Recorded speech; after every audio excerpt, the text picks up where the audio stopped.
માથા ઉપર, ખંભે. Good morning. ચાલો આપણે ઋતુઓ વિશે આજે ભણવાનું છે. એના વિશે શિયાળ. આપણે કેટલી ઋતુ હોય? 3.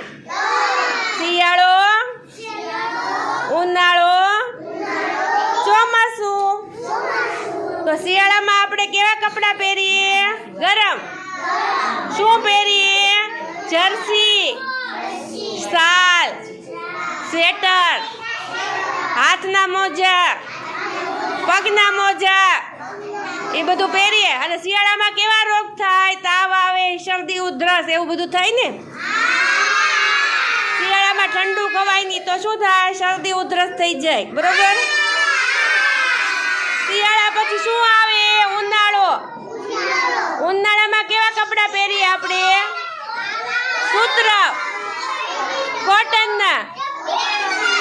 ઉનાળામાં કેવા રોગ થાય? તાવ આવે, લૂ લાગી જાય, માંદા પડી જાય, એવા રોગો થાય.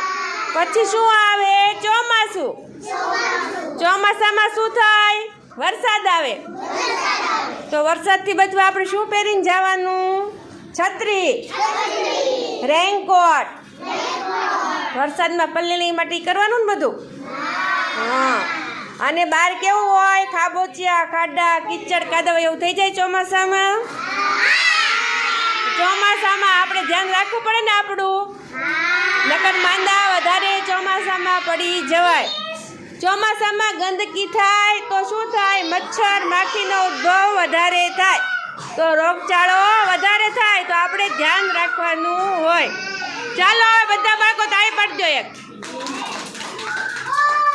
સરસ તાળી પાડી દો. Very good.